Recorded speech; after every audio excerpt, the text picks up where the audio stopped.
All right. Good afternoon, everyone. Thank you for joining us for today's episode of Stable Stories. Stable Stories is a video series that explores the behind-the-scenes experiences, learnings, and insights of builders pioneering in the stablecoin industry.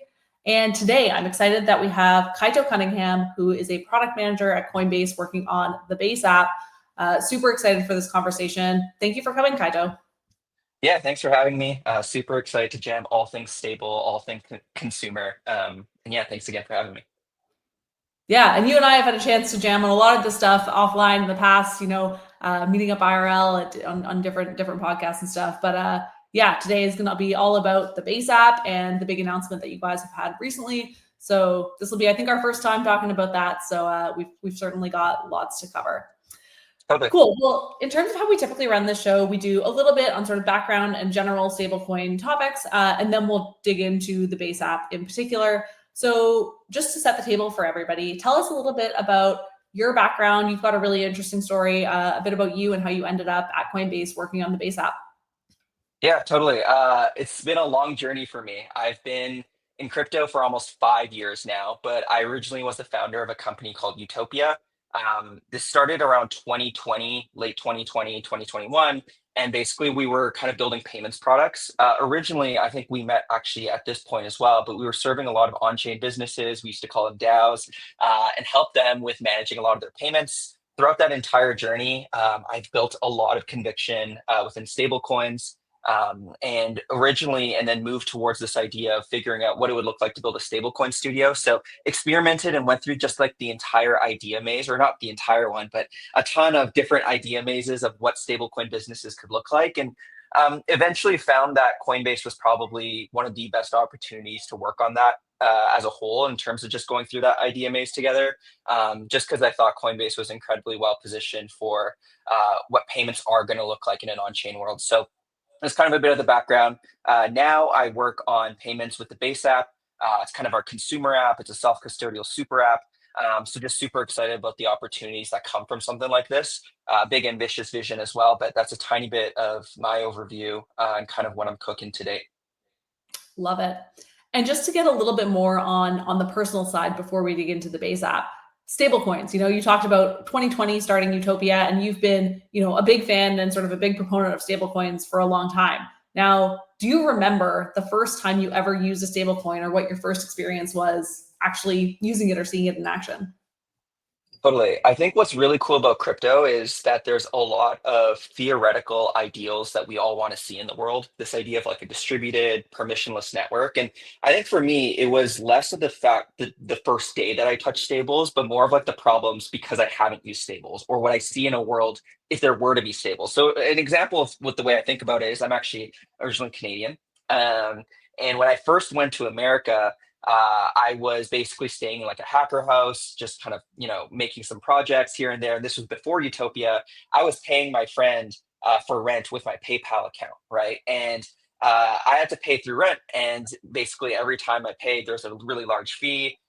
All of my other friends were American. So it was a really small kind of casual use case. But originally I thought, hey, it would be really cool if I'd be able to use USDC if I were somehow able to on ramp into it in Canada and then just send it to my friend, right? And that could have been a cheaper experience. So in Canada, I'm sure you know this as well. There's a payments network called Interac transfer, and that's kind of what we used.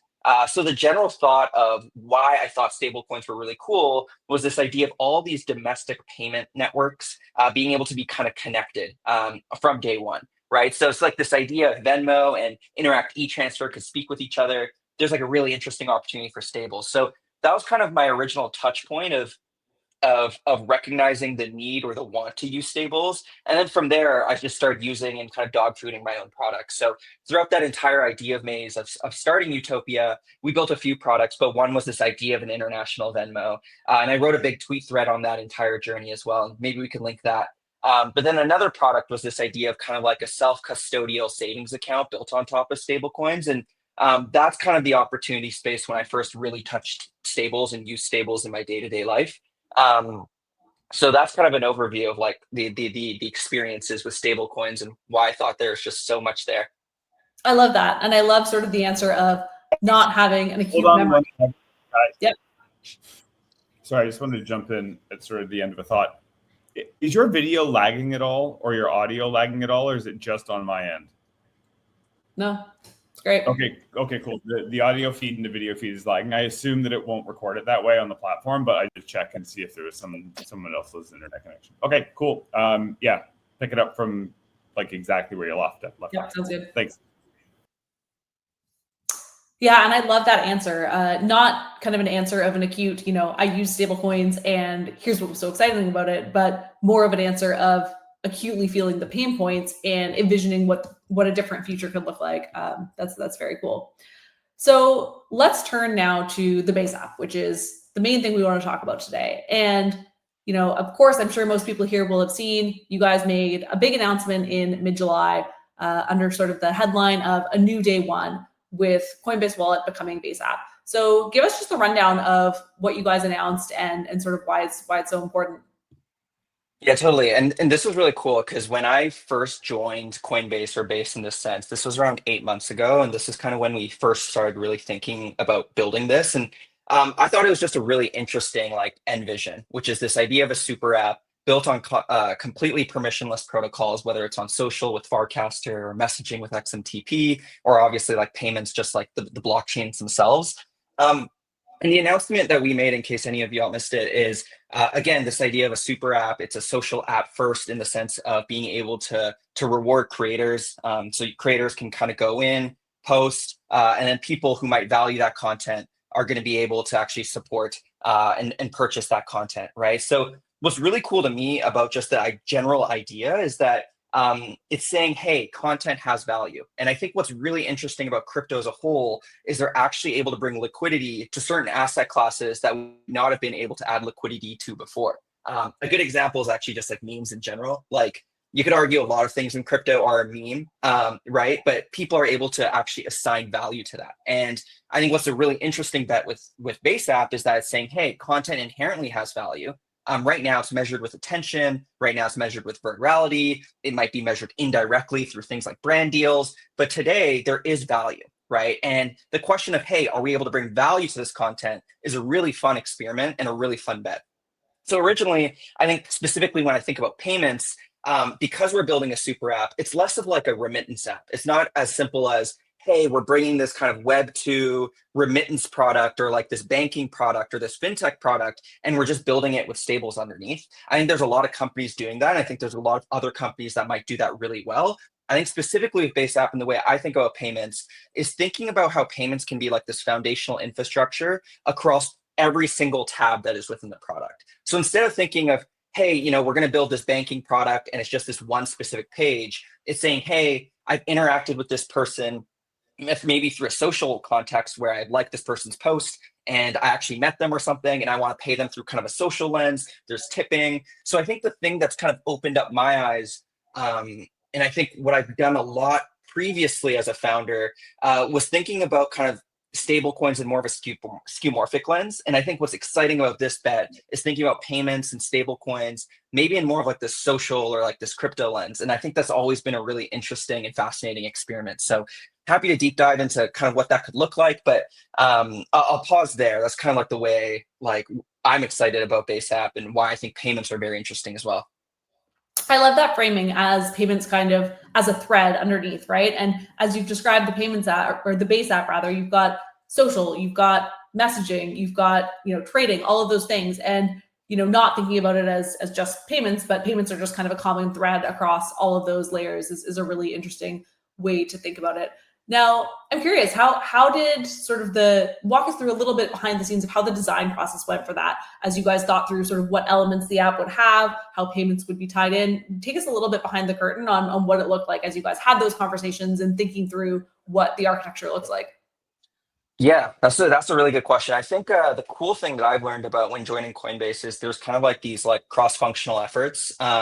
And I guess that's kind of obvious, but like in a sense, like what's really cool about product development from what I've learned at Base is basically every type of person, whether they're in legal or privacy or design, obviously, or product and engineering, all kind of work towards one solution. And usually the way we do that is by having a doc and a really crisp doc, and then kind of just collaborating in that sense. I think the general thought was that I think this was actually, I think I learned this from Jesse, where it was like, social is inherently viral. So like there's kind of like this coefficient where basically as soon as people join a social app and it actually hits tremendous scale, it's almost like a hockey stick, right? Specifically with payments, they might be more peer-to-peer, so it might be more linear growth, right? And I think there's a really interesting way to think about that. So the general thought is like, hey, what is going to be this really big bet that we can take? And I think social is that kind of really core pillar, and payments is kind of this supplement, right? And it just really brings people along. It might make people have better retention to stay and use payments. But I think that's kind of like the way we thought about it, which is we need an anchor. We need a core reason or a special reason of why this app is different. And I think that's kind of like the way we think about it, and why payments is more of like this foundational infrastructure versus its own value proposition in the app, right? Like if you go in Base App today and you go into chat and the messaging functionality, you're going to be able to send money, right? So that is in of itself a form of payment, right? If you are on the wallet tab, you're going to be able to send money, right? If you're on the social feed, you're going to be able to send money. So every single tab allows you to send money, and it's just done in a really contextual fashion. Yeah, I love that. And now you guys have been live for a few weeks now. You know, it's still the early stages and you've got a limited number of users at this point, but is there anything you guys are seeing that's been particularly interesting that either perhaps proved or disproved a thesis you had around how people might use payments or tipping within the app? Like, just give us a flavor of kind of the early users so far and what things have looked like. Really good question. I think one piece that I'm super excited about is we have a ton of awesome mini app devs coming along, right? There's really cool builders that are starting to build games. They're starting to build other types of products. I think one fascinating thing that's barely touched right now, specifically in this idea of mini apps built on top of Farcaster and Base App, is actually financial related mini apps, right? Like when you go into the App Store, there's a ton of different categories in like the Apple App Store, and one of them is finance, right? And here's like a good example. I think one app that I think is cool, as in this, again, not a huge endorsement here, but it's just this idea of being able to on and off ramp through mini apps. Because one thing worth learning is all of these different geos in the world have kind of like their own rails, right? And it's hard to build rails specifically once across all these countries and for it to work perfectly, right? We all know this, where certain states and certain, like, they all have their own rules. So what's really cool is we're starting to work with some of these kind of players regionally that are able to build their own mini apps that let you off ramp. So a good example, and I'm just saying this as kind of as more of a theoretical, but you could imagine that I'm in Brazil and there's a PIC system where there's a QR code. You can imagine right within Base App, you could scan that QR code, and there's an ability for you to be able to off-ramp your USDC into the Real and then basically pay, right? So I think TLDR is that I think there's a really interesting opportunity behind this idea of finance mini apps that are built on these, and then allows you to access the distribution of Farcaster and Base App wallets, right? So I think that's a really cool category, and it's still very new. I think local stablecoins are very interesting as well, but I'll pause there in the sense of what I think could be really interesting categories or payments mini apps. Yeah, let's double click into mini apps for a second, because I know even when you guys launched, there were several mini apps that were already live, and you guys had builders already building and sort of putting their creativity into the Base App. Any particular ones that stand out that you want to showcase or talk about, just to give people a flavor of the types of things that are being built and used broadly on that Base App today? Yeah, again, coming from like a payments focus, like one cool project that I saw was MiniSend. And basically what it allows you to do is it allows you to off ramp to a Kenyan bank account, right? So I thought that was really cool because we're starting to see all of these kind of local on and off ramp providers actually kind of build these rails specifically in the app. And we didn't really have to build them ourselves, right? And it's super, super helpful to see stuff like that. So one product that I saw was MiniSend, and I thought it was really cool. It's already functional. People are starting to use it already. I'll look at the stat, but I think it was one of the most used mini apps, or one of the most trending mini apps over the past few weeks. So shout out to the builder there, and we can also link that as well. So that was one really cool mini app that I saw, and just showed that crypto truly is international in that sense. Awesome. Another thing that I've seen on just sort of following what's happening on Twitter and people talking about the social app on the social side of the Base App rather, is sort of the concept of like market cap for certain posts, right? And I remember even like the selfie that Jesse and Brian took on stage, hearing talk that it was at some level of hundreds of thousands of dollars in market cap or what have you. What are you guys seeing on that type of front? Like is every post kind of having a monetary value associated? Like tell us just a little bit about, kind of the payment side and the social side and how all of that is coming together. Yeah, I think again, it's a really cool thesis, which is content on the internet has value. Let's let the free market determine if it has value or not. If one believe there's any value, then they have obviously like they're not forced to buy it, right? And I think that's a really cool thought and experiment. And ultimately, I think what it does is we have kind of the system where basically when you do post, you're actually able to earn from people being able to obviously buy the asset, but you also earn from trading fees, right? And this is built on the Zora protocol. So I think one thing that's been interesting and is we also have a mini app with Noise as well, and that allows you to basically tip and has like these micro interactions, and I find that super fascinating. There's just so many things, and this is going off on a bit of a tangent here, but like I think in crypto, there's been so many ideas that have been tried, and instead of potentially thinking of new ideas to build in crypto, I think one fascinating experiment is to actually look backwards and then think about how you can execute on them today.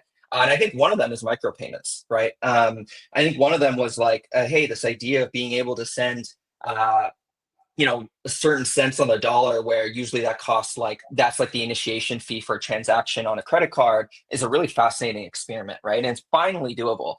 So ultimately, I think I think that idea of tipping, I think there's a ton of awesome and interesting tipping experiments that are compatible with Base App today that I think are really fascinating. And I think we're just scratching the frontier of just like micro tips on social. Like I'm not sure what it exactly looks like. So yeah, I'll pause there. But I think tips are very interesting. Micropayments, paywalled content, etc. Yeah, I think what you said there is really interesting around kind of not necessarily needing to build something totally net new, but kind of taking some of the best ideas that have been tried in crypto or perhaps tried in isolation in a small area and bringing them all together. And I get that flavor when I hear you all talk about the Base App and when I see what's happening there. Now, I know I heard Brian Armstrong, I think it was on the TBPN from that day, talk about kind of the Base App in the context of, a Netscape moment potentially for crypto and, or an iPhone moment. And you guys wanting to have that where you are helping bring the next billion people on chain, with an eye to bringing the whole world on chain. And so talk to me a little bit about that and how you guys think about that in the context of just onboarding net new people through the Base App or otherwise, and what it will take to get there. Very good question. I think, yeah, you've been in crypto long enough to remember we basically every dApp. And I think that might be like what's kind of funny is like when I say dApp, that almost feels like an old word to say now in crypto. Like we either say app or I don't even know if we just say website or something, but it just shows that there's a lot of development and maturity since even that word was invented, right? But I think the general thought that we have is we have some awesome smart wallet infrastructure. That's a thing that obviously a ton of really great companies, Privy, base accounts, etc. We have that to an extent. We have the chain, right? We have like the ability to abstract gas. We have the ability for sub-cent transactions. We have really quick block times. Like the infrastructure is there. And I think, again, one thing we've learned of crypto is that like almost 80% of it, or whatever percent you want to assign, is a lot of it's about timing, right? And I think what I've gotten and what I've learned is we actually truly think the time is now. And that's kind of, like the way we think about it, right? Even with like social, if you're a brand new user that does join the Base App, you don't really see a lot of things that are necessarily crypto, like that just kind of shoves crypto in your face, right? And that's all possible because of all the hard work that people have done on the base chain, the infrastructure layer itself. So yeah, I don't know if I have anything unique to say in that sense, but it's almost the fact that like there's no excuses anymore. I think we've talked about this as an industry for the past year or two, so we'll see where it takes us in that sense. Yeah, nice. I love that. And now, since this podcast, of course, is called Stable Stories, we're focused on stablecoins. That's kind of our bread and butter. Talk to us a little bit about the role of stablecoins in Base App, but also more broadly in just social, generally speaking. You mentioned a little bit earlier, you touched on local stablecoins, and that you've got some thoughts there. How do you see sort of social and stablecoins playing out, whether it's from what different currencies we use, whether we all standardize towards the US dollar, where all of that goes, and maybe how you guys are thinking about that from a design standpoint within Base App as well? Very good question. I think like I think now there's like two ways you can like pick apart this question. One is you could look at all the problems with like payouts and creator earnings in Web2 social, and you could think of how stable coins and different incentive structures can really revolutionize this, right? Like just the general idea of, hey, you need X amount of followers, or hey, you need to be in a specific country to be able to access certain creator rewards programs. Like a lot of those like things are very true, and they're easily and obviously problems. And those are some of the things we're solving. But I think what's also very interesting is this idea of like internet native payments. And what do I mean by that? I think the cool thing that we could eventually see is certain unique and emerging behaviors that have been done that are only possible or have been done through crypto rails. Again, like tipping is an interesting one. Micropayments is a very interesting one. I think what's also going to be fascinating is that there's going to eventually be people who hold a lot of their net worth on chain, and I think they're not even going to realize that as well. So I think within all of those things, I think there's a really interesting aspect there. And then I guess more so on like the asset side, I think the tokenization of everything is going to be fascinating as well. Basically, what this means is content is going to be tokenized. Obviously, we're going to see equities be tokenized eventually, or they already have been happening. But literally every type of thing, every type of asset that we as a society are going to determine have value are going to show up in our wallets, right? And I guess there was like obvious things too. I know I touched on some, and I kind of going all over the place, but like this idea, for example, of like tokenized stocks is fascinating to me, like through the Base app, because for example, a lot of really rich people, they borrow against their stocks, right? And I think the one thing that's really interesting is being able to democratize certain things that only rich people can access in a way that's done in like a consumer friendly way. And you can imagine that people can borrow against their stocks in the Base app or other apps, right? So ultimately, I just think there's endless possibilities once you tokenize everything. I think a lot of people spend their time on socials, and I think it's just a fascinating thought experiment to see how all of these things converge. And I think there's going to be a lot of behaviors that I can't predict that I think are going to happen. So it's just like us being able to optimize for that opportunity. And I don't know exactly what that looks like, but those are some of the general thoughts there too. Nice. I love that. And I think that actually, that strikes a chord with something I saw when I was spending a bit of time learning about the Base app, which, and correct me if I'm wrong here, but I think every post or every like image or what have you that somebody puts up on the Base app is a coin. Is that right? Like, is it in the ERC20 on Base? Like, tell me about that and just the design and like how that's actually working today. Yeah, using Zora protocol under the hood, you do have the optionality to basically have like, and we kind of say it in like like obviously a user-friendly way where it says, hey, I can try to give like a quick demo here as well. But we basically say, hey, not anyone can buy this post. And then there's also the optionality where it says this post cannot be bought, right? I So see. we try to make that kind of clear in that sense. But yeah, it's like, why not? Like, I think the interesting thing is the way this is like my personal opinion, which is like instead of figuring out what tokens are allowed to be on chain, like instead of saying, hey, these are tokens that are not allowed to be deployed on chain, why don't we just let the market determine if they can be or not, right? If we don't think these tokens have value, then they should hypothetically be at a low value, right? So it's kind of this interesting experiment again, where this idea of like, hey, content has value. There might be certain other pieces of the content that do it's more memorable, whether it's the first post, et cetera, et cetera. And we'll see where that kind of experiment takes us in that sense. Yeah, and I think that's just a really good example and sort of like real world articulation of how just ubiquitous tokenization is and can be now. Like anything, sure, you can turn it into a coin, and yeah, the market will ultimately decide whether or not it has value or even whether the construct itself has value.